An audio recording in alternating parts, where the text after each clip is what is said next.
관한 반석 위에 두 발로 든든히 서게 하는 힘과 은혜 허락해 주실 줄로 믿습니다.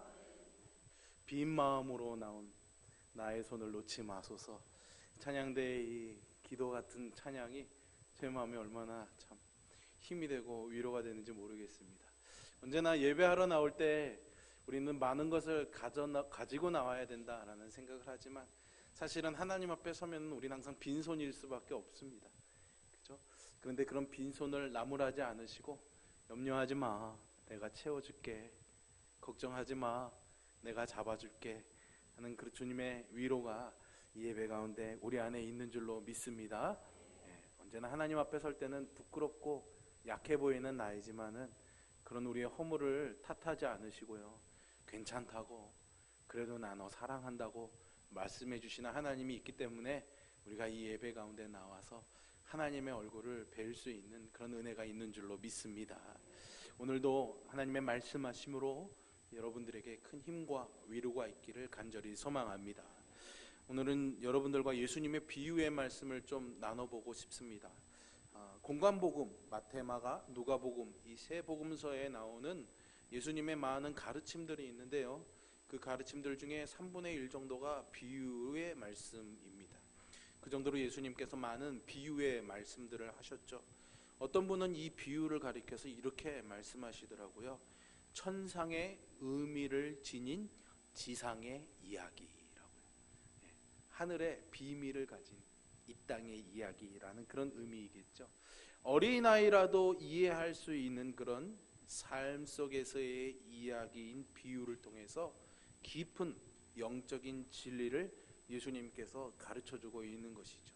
어떻게 보면은 사람의 말로 표현할 수 없는 하나님의 나라를 정말 우리가 볼 수 있게끔, 우리가 이해할 수 있는 수준에서 눈높이 교육을 해주시는 게 아닐까. 예수님이야말로 참된 교육자이신 것 같습니다. 오늘 본문은 결혼에 관한 이야기를 가지고 비유를 말씀하시고 있습니다. 결혼은 누구에게나 익숙한 소리이지요. 하지만 유대인들의 결혼의 풍속은 우리의 결혼 풍속과는 조금 다릅니다. 민족과 국가에 따라서 결혼이나 그런 풍속들이 많이 다르죠. 우리는 보통 주말이나 낮 시간에 결혼 혼례를 많이 치르지만 어떤 나라들은 평일날, 그것도 밤 시간에 결혼을 치르는 그런 풍속을 가진 나라들도 참 많이 있습니다. 간단하게 혼례를 치르는 풍속을 가진 나라들도 있고, 길게는 한 달, 일주일 이렇게 오랫동안 결혼 예식을 진행하는 그런 민족들도 있습니다. 그래서 오늘 이 결혼에 관한 이 비유의 말씀을 이해하기 위해서 예수님께서 결혼을, 혼인잔치를 소재로 삼고 계시기에 유대인들의 이 결혼 풍속에 대해서도 우리가 조금 이해할 필요가 있을 것 같습니다. 설명해 드릴 것이 많지만 간단하게 설명을 드리면 유대인들의 결혼은 대개 한 주일 정도, 일주일 정도의 시간을 가지고 진행이 됩니다. 그리고 사실은 구체적인 결혼의 예식은 1년 전부터 진행이 됩니다. 약혼을 하고 1년의 시간을 부부의 관계가 되었지만 서로 같은 집에 살지는 않고 신랑은 살 집을 준비하고 신부는 또 1년 동안 기다리면서 약혼을 한 뒤로 1년의 시간을 보낸 뒤에 이제 신랑이 신부의 집에 가서 신부를 데려오는 것으로 인해서 이 혼례가 시작이 됩니다. 유대인들은 명절이나 어떤 좋은 일들, 그 모임의 어떤 정당성이나 당위성을 확보하기 위해서 항상 10명의 증인을 요구합니다. 그래서 신랑이 신부를 데리러 갈 때에도 10명의 증인, 즉 친구들을 데려갑니다. 그래서 아마 신부의 입장에서도 그 10명의 친구들, 신랑의 친구들에게 숫자에 맞추기 위해서 10명의 들러리를 준비하는 것이 이 당시의 풍속이 아니었나. 그래서 오늘 본문에 10명의 신부의 친구들이 등장하고 있는 것이죠. 아까도 말씀드린 것처럼 결혼의 예식이 밤에 진행이 됩니다. 또 이동하는 시간에 따라서 때로는 결혼 시간이 새벽으로 넘어가 한밤중에 이렇게 진행이 되는 경우들도 있습니다. 그래서 이 결혼을 진행하기 위해서 신랑이 신부의 집에 가서 신부를 데리고 오면서 혼례가 시작이 되지요. 그런데 신랑이 언제 올지 모른다라는 것이 이 결혼 예식의 이제 문제이기도 합니다. 어떤 여행자가 갈릴리를 여행하다가 신부의 집 앞에서 춤을 추면서 신랑을 기다리는 그 무리를 보고 나서 나도 이 결혼 예식을 한번 보고 가고 싶은데 허락을 해주시면 내가 여기 있다 가겠습니다라고 부탁을 했더니 그 신부 친구들이 하는 말이 신랑이 언제 올지 모르기 때문에 언제 결혼식을 보실 수 있는지 장담할 수가 없어요. 그러니 가세요. 그렇게 했던 이야기를 본 적이 있습니다. 이것이 유대인들의 결혼의 풍속이고 오늘 본문의 비유의 배경이기도 하죠. 이 비유에서 10명의 처녀는 아까도 말씀드린 것처럼 신부의 들러리들입니다. 주님은 그들 중에 5은 미련하고 5은 슬기 있는 사람이었다라고 말씀하셨죠. 그런데 사실상은 누가 슬기 있는 사람이고 누가 미련한 사람인지 사실은 구별할 수가 없습니다. 모두 이 결혼식에 초청을 받았고 거절하지 않고 이 예식에 참여해서 들러리로 있는 사람들이었죠. 그들이 다 같이 신랑의 행렬을 기다리고 있었는데요. 신랑이 오는 시간이 더뎌지자 그들이 똑같이 다 졸고 있었습니다. 미련한 처녀들이 자고 있는 동안에 슬기 있는 처녀들이 깨어 있었다라고 말하지는 않습니다. 오늘 본문을 봐도 다 졸며 잘새, 모든 이 10명이 다 자고 있었다라는 거죠. 그만큼 시간이 굉장히 본인들이 생각했던 시간보다 많이 늦어졌음을 이렇게 암시하고 있기도 합니다. 그런데 그때 갑자기 보라, 신랑이 왔다, 맞으러 나오라, 뭐 그런 소리가 들립니다. 우리로 치면 감사하세요, 뭐 그런 말일 수도 있을 것 같아요. 뭐 똑같은 비유가 될지는 모르겠지만 어쨌든 그런 소리들이 신랑 친구들이 막 시끌벅적 왔겠죠. 그러자 이제 졸고 있던 10명의 이 처녀들이 다 일어나서 등을 밝힐 준비를 합니다. 여기까지는 이 10명의 모습에서 어떤 차이점도 발견할 수가 없습니다. 그런데 바로 이 결정적이고도 중요한 순간에 미련한 처녀들과 슬기 있는 처녀들이 갈라지게 되죠. 미련한 처녀들은 시간이 지체될 것을 대비해서 여분의 기름을 준비하지 않았습니다. 그래서 슬기 있는 처녀들에게 그 기름을 좀 나눠달라고 부탁을 하는데요. 슬기 있는 처녀들은 9절에서 보시는 것처럼 우리가 쓰기에도 이게 부족할 것 같은데 너희도 빨리 지금 가서 차라리 기름 파는 사람에게 가서 너희 쓸 것을 사와라, 이렇게 말하죠. 당시에는 뭐 요즘처럼 뭐 24시간 편의점도 없는 것이고, 그죠? 기름 파는 사람에게 찾아가서 문을 두드리고 주인을 깨워서 또 그 기름을 받아와야 되는 그런 시간이 필요했으니까 시간이 많이 지체될 수밖에 없었을 것입니다. 결국 그들이 기름을 사러 간 사이에 신랑 행렬이 도착했고 기름을 준비해 두었던 슬기로운 처녀들은 신랑을 따라서 혼인잔치에 들어갔고 그리고 문은 닫혔다라고 주님이 말씀하시죠. 그 후에 미련한 처녀들이 도착해서 문을 막 두드리면서 신랑을 부릅니다. 주여, 주여, 우리에게 열어주소서라고 말하죠. 이것은 예수님께서 마태복음 7장에서 이렇게 말씀하신 내용을 좀 생각나게 합니다. 나더러 주여 주여 하는 자마다 다 천국에 들어가는 것이 아니요 다만 하늘에 계신 내 아버지의 뜻대로 행하는 자야 들어가리라 라는 말씀이죠. 주여 주여 불러도 문이 열리지 않는 거죠. 신랑이 그때 대답합니다. 진실로 너희에게 이르노니 내가 너희를 알지 못하노라 라는 거죠. 이 대답은 예수님께서 그때 내가 그들에게 밝히 말하되 내가 너희를 도무지 알지 못하니 불법을 행하는 자들아 내게서 떠나가라 라신 이 말씀을 기억하게 합니다. 결국 여분의 기름을 준비하지 못한 미련한 처녀들은 자신들이 기꺼이 참여하기로 결정했고 또 기다렸지만은 결국은 혼인잔치에 들어가지 못하고 말지요. 여러분, 주님께서 이 비유를 통해서 말씀하시고자 했던 교훈이 과연 무엇일까요? 한번 생각해 보시기 바랍니다. 우리가 먼저 이 비유가 결정적인 시간에 주목하고 있다는 것을 우리가 좀 기억해야 하겠습니다. 즉, 시간에 대해서 주님께서 말씀하시는 거죠. 먼저 주님께서는 이 비유를 그때에라는 말로 시작하셨습니다. 1절에 보시면 그때의 천국은 마치 등을 들고 신랑을 맞으러 나간 열처녀와 같다라고 말씀하시죠. 그때에라는 말, 그때에라는 것은 뭐뭐 하고 있을 때, 어떤 말씀을 하셨을 때 어떤 상황이 일어났을 때에라는 것을 말해주는 거겠죠. 그러니까 어떤 상황, 어떤 말씀이 나누어지고 있던 상황을 이야기하는 겁니다.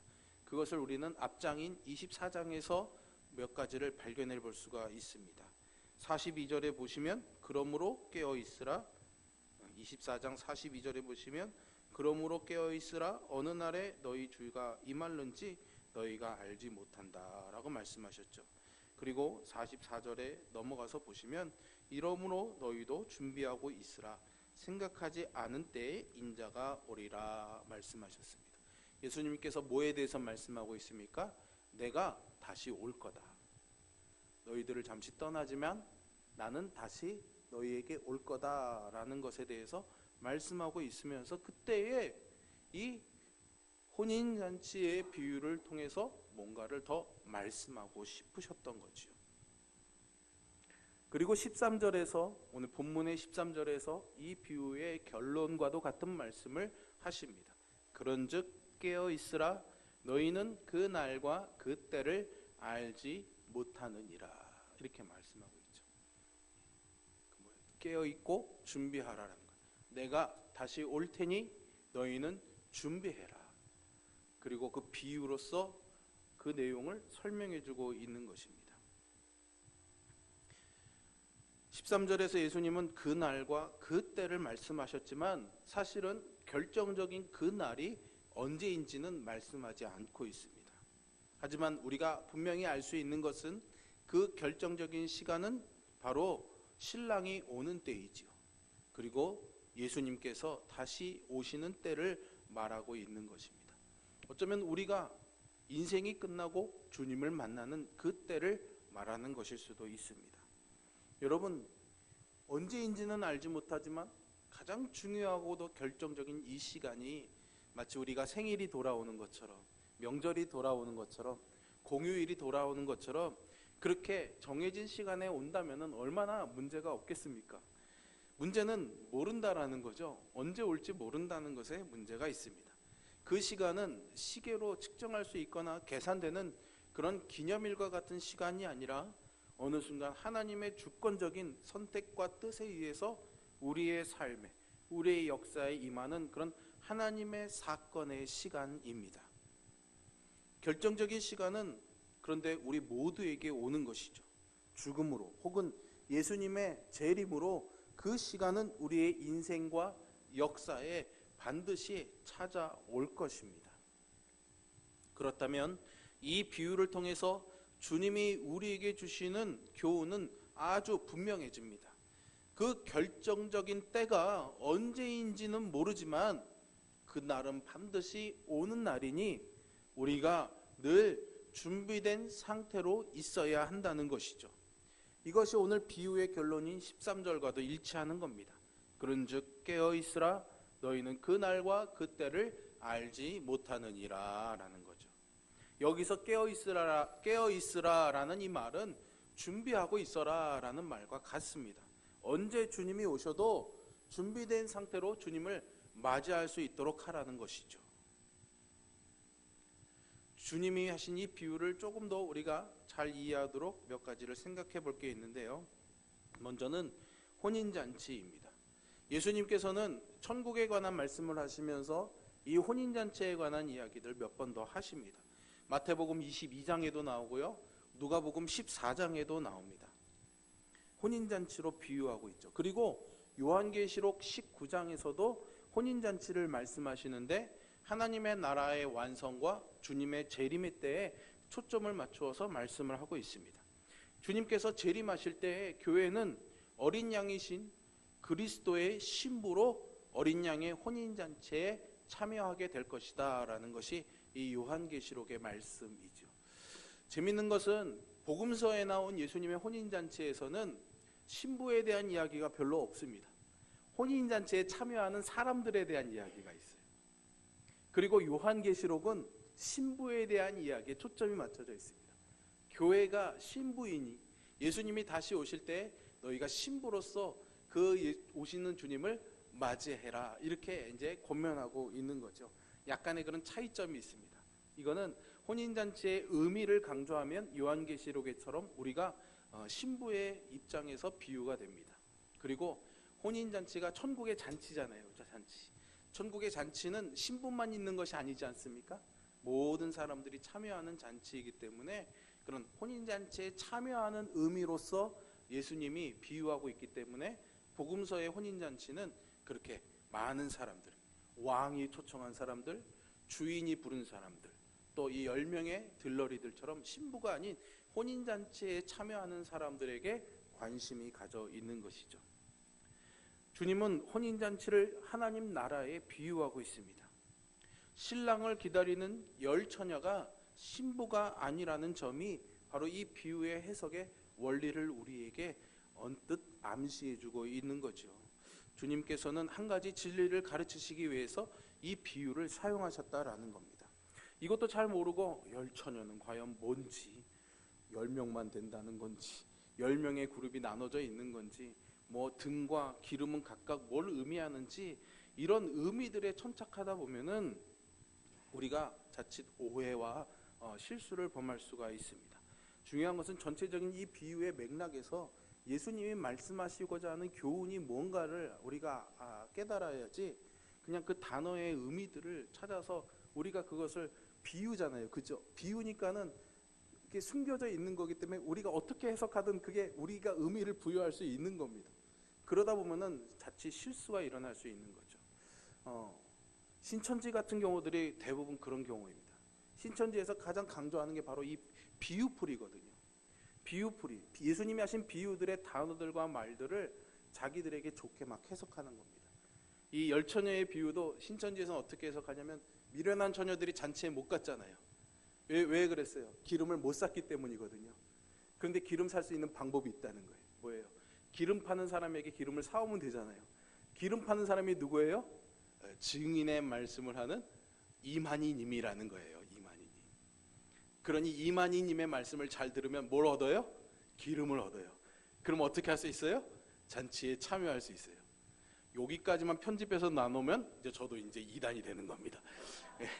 이 편집이 굉장히 무섭습니다, 여러분.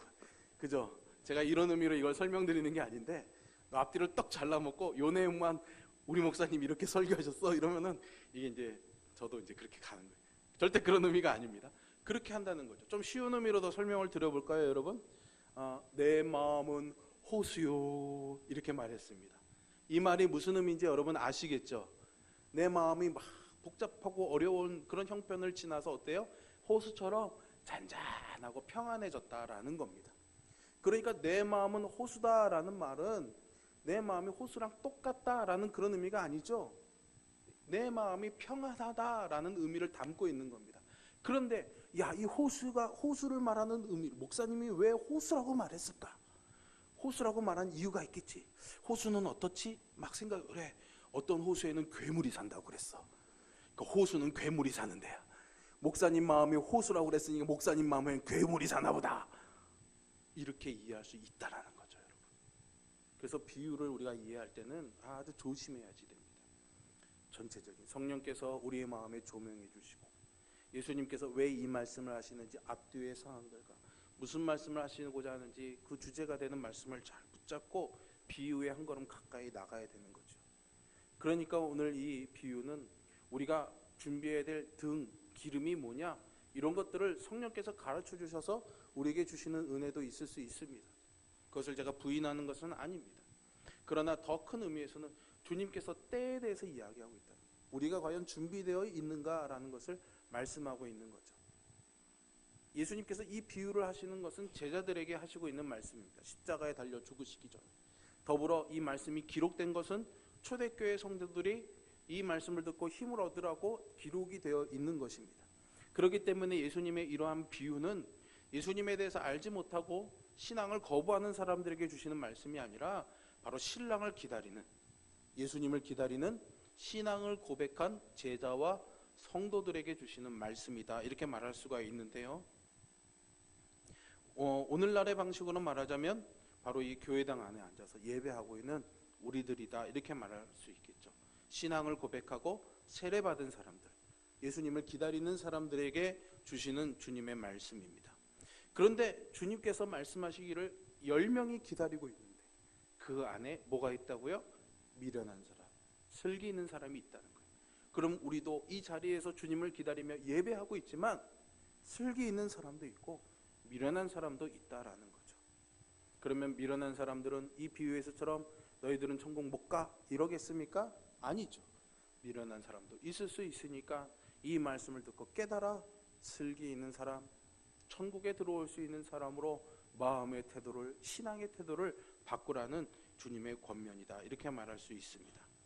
모두가 원해서 이 혼인잔치의 신랑을 기다리고 있었지만 모두가 들어가지 못했다라는 사실, 이 사실은 우리에게 굉장히 큰 교훈을 주고 깨어 있어야겠다라는 경각심을 우리에게 주며 우리 자신을 살펴봐야 될 이유가 있다는 것을 말해주고 있습니다. 신랑이 오기 전까지는 사실은 미련한, 아니면 슬기 있는 그 어떤 누구에게서도 뚜렷한 차이점을 발견할 수 없었습니다. 그런데 여러분, 결정적인 시간이 오니까는 결정적인 차이가 드러나게 되지요. 이것이 우리에게 많은 것을 시사해주고 있습니다. 우리도 모두 함께 신앙생활을 하고 있습니다. 함께 예배를 드리고 있고 함께 식탁의 교제를 나누고 있고 함께 또 봉사하기도 합니다. 열 처녀가 그랬던 것처럼 말이죠. 심지어는 졸고 잔 것에 있어서도 큰 차이점이 없습니다. 그러나 결정적인 시간이 찾아왔을 때 그들은 갈렸습니다. 우리가 사람을 잘 안다고 해도요, 알 수 없는 게 사람이지 않습니까? 그 사람의 진정한 성품이나 그런 신앙이 드러나는 것은 언제나 결정적인 순간, 특별히 인생의 위기가 왔을 때가 아닌가 생각해 봅니다. 위기의 때 평상시에 갖고 있던 모습이 아닌 자신의 본성이 드러나는 경우들이 참 많이 있죠. 성품도 신앙도 마찬가지입니다. 위기의 때 내게서 드러나는 그런 성품과 신앙이 우리의 실상과 현주소를 보여주는 것이죠. 그래서 야고보 사도는요, 우리에게 너희가 말씀을 행하는 자가 되고 듣기만 하여 자신을 속이는 자가 되지 말라라고 권면하고 있습니다. 말씀을 들었으면 그 말씀을 가지고 마음의 중심에 두고 그대로 행하면서 살아야지. 듣기만 하고 안 그런 척, 그것을 행하는 척, 스스로를 속이면서 그렇게 살지 말라라는 것이죠. 결정적인 순간이 되면 우리가 어떤 존재인지 드러나기 마련이기 때문입니다. 미련한 자인지 슬기 있는 자인지 드러나게 됩니다. 감사한 것은 그 전에 하나님께서 우리의 인생을 통해서 우리 스스로를 돌아볼 수 있는 기회를 주신다라는 거죠. 오늘 예배의 시간도 그렇습니다. 여러분들이 살아가는 삶의 시간들 속에서도 그렇습니다. 그 결정적인 순간이 하나님의 주권에 의해서 바로 이 시간, 아니면 오늘 밤에도 임할 수 있지만 하나님이 그때를 뒤로 밀어놓으시고 기다리시면서 우리가 돌아와 준비할 수 있는 시간이 되도록 기다려주신다는 것이 바로 우리에게 은혜인 줄로 믿습니다. 결정적인 차이는 결국 여분의 기름을 준비했는가에서 갈라집니다. 아까도 말씀드린 것처럼 그래서 기름이 뭔가, 기름의 의미는 뭔가, 성령이다, 말씀이다, 봉사다, 뭐 이렇게 생각해서 우리가 그런 것들을 많이 준비하려고 애쓰고 힘씁니다. 그러나 여러분, 제가 누차 여러분들에게 말씀을 나누고 설명을 드리지만 하나님이 우리가 뭔가를 한다고 해서 하나님이 감동하시고 막 그런 분이 아니시라는 거죠. 우리가 그러기 이전에 이미 하나님은 우리로 인해서 감동하시고 우리를 이미 사랑하고 계시고 우리를 기뻐하신다는 것을 여러분 믿으시기를 바랍니다. 스바냐의 말씀처럼 내가 너로 인하여 기쁨을 이기지 못하고 노래하신다고 말씀하신 자예요. 그게 우리의 존재입니다. 그러니 우리는 사실은 아까 우리 찬양대의 찬양처럼 빈손으로 하나님 앞에 나갈지라도 하나님이 그런 우리의 손을 붙잡아 주시는 줄 믿으시기를 바랍니다. 그러면 기름이 준비되지 않았다라는 것은 우리에게 어떤 의미일까요? 주님을 만나기를 기대하면서도 주님과 만날 때 내가 어떤 사람인지를 잘 깨닫지 못하고 있었다라는 거죠. 신랑이 늦게 오면은 횃불을 들고 등불을 들고 신랑과 함께 가야 되는데 자기는 그때까지 등불을 켤 수 없는 존재란 것을 모른 채 신랑이 오면 나는 갈 수 있어 라는 그런 생각만 하고 앉아 있었다라는 거죠. 오늘날 교회 안에서 있는 많은 사람들의 상태가 이런 미련한 처녀들과도 다르지 않은 그런 모습을 가진 사람들을 종종 보게 됩니다. 내가 정말 예수님을 인격적으로 만나고 죄 사함 받았는가? 내가 믿음으로 말미암아 그리스도께서 나에게 입혀주시는 의의 옷을 입고 거룩한 하나님의 백성으로 살아가고 있는가? 이런 것들을 확신하지 못하고, 심지어 제가 원수되었던 그 하나님과 그리스도로 말미암아 화목된 것을 알고 누리지도 못하면서, 심지어는 그런 중차대한 문제에 관심도 기울이지 못한 채로 그냥 교회에 와서 교회 생활하는 것에 재미 붙이고 그냥 예배 참석하고 가는 것으로 다 내 할도리 한다라고 생각하면서 그렇게 살아가는 건 말이죠. 아니면은 처음에 이 10처녀들이 등을 준비할 때는 사실은 신랑이 오면은 이 횃불 하나만 갖고도 충분히 갈 수 있을 거라고 생각했겠죠. 갖고 있는 것으로 충분하다고 생각했는데 그게 문제였던 거죠. 우리가 신앙생활하면서 하나님을 만난 인격적인 경험들, 또 하나님의 은혜를 체험했던 경험들, 우리의 신앙 고백들이 있습니다. 그러나 그거 하나만으로, 그것으로 끝난다고 생각한 채로 오늘 나의 삶에 준비되지 못한 모습으로 살아간다면은 이런 미련한 5처녀와 같은 낭패를 우리가 만날 수 있다라는 것이죠. 중요한 것은 바로 지금 내 모습이 어떠한가입니다. 과거에 열심히 불태우면서 헌신하고 수고했던 신앙의 모습은 참 귀합니다. 그 신앙의 기본이 있기 때문에 오늘 우리가 버티며 살아가는 것이죠. 그러나 그 과거의 기억만을 가지고 오늘의 내 모습을 보지 못한다면은 이런 낭패를 우리가 만날 수 있다라는 거죠. 오늘의 나의 모습을 잘 보아야 되는 것입니다. 그리고 슬기로운 이 5처녀가, 미련한 처녀들이 기름을 좀 나눠달라고 그랬을 때 어떡합니까? 단호하게 거절하잖아요. 이건 그리스도의 사랑에서 참 어긋나는 일 아닙니까, 여러분? 예수님께서 뭐라고 그러셨어요? 누가 너에게 옷을 달라 하면 어떻게 하라고요? 왜? 다 내어주라고 그러죠. 그죠? 한 걸음 같이 가자 그러면 어떻게 하자고요? 더 많이 같이 가고. 내어주고 나누고 섬기는 삶을 말씀하셨는데, 기름 좀 달라고 그러는데 안 주는 게 이게 뭐야? 여러분, 이 말씀의 맥락은 천국에 관한 이야기잖아요. 그죠? 천국에 가는 사람들, 천국 잔치에 참여하는 사람들이죠. 천국 잔치에 참여하는 기름은 나눌 수 없다라는 거예요. 하나님이 내게 주신 은혜, 하나님이 내게 주신 복은 나눌 수 있습니다. 그러나 천국에 가는 그 구원은 나눌 수가 없는 거죠. 남의 것으로 누릴 수가 없다라는 겁니다. 다른 사람의 것으로 누릴 수 없다라는 거죠. 내가 준비해야 된다는 거죠.